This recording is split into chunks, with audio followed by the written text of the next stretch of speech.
what has been the most complicated slash advanced or most intricate Hess toy truck design released thus far? Let's start by being clear that the number of parts isn't necessarily by itself a defining factor of whether a toy is really complicated or advanced. What we've really struggled with when it comes to trying to get a certain product to come together at times is ensuring that design of that product can withstand very high levels of our product durability testing, which includes that famous 300-pound weight test, right? That's lowered onto the product before we go into production to make sure it can withstand strong weight.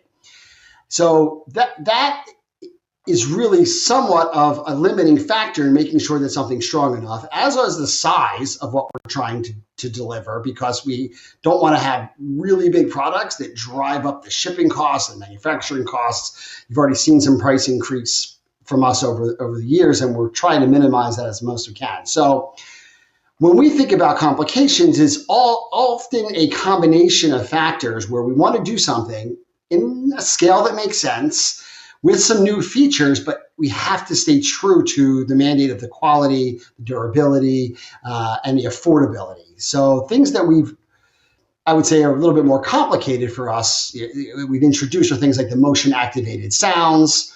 They're not super advanced, but they're a little bit more complicated. In recent years, the animated lighting patterns, right? A little bit more sophisticated electronics being included in that.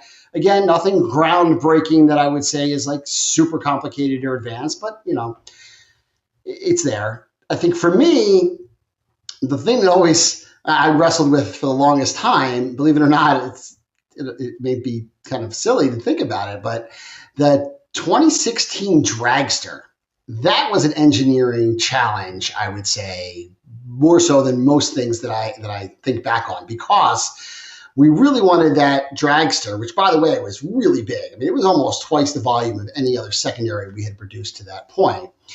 But we wanted to be able to wheelie if it was released in a wheelie mode, or race flat if released in a flat mode.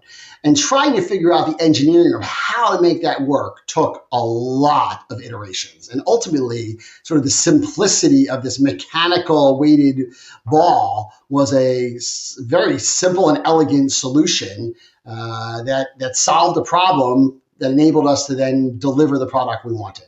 So sometimes it comes down to things like that, not necessarily just the sheer number of parts. And when we think of intricate, we think about all the little details that we want to put in, all the little engravings and carvings and things of that nature. To us is the intricate, so that the toy feels authentic. Some folks will say, oh, it's not a true Hess truck, or it's not a perfect replica of something that exists in the marketplace. But that doesn't mean we're not trying to put in amazing levels of detail in every piece of plastic and every piece of, chrome, finish. We really want it to feel, certainly with the kids playing with it, that it is very authentic and lifelike. So I think that's really what we think about, more so than just the number of parts.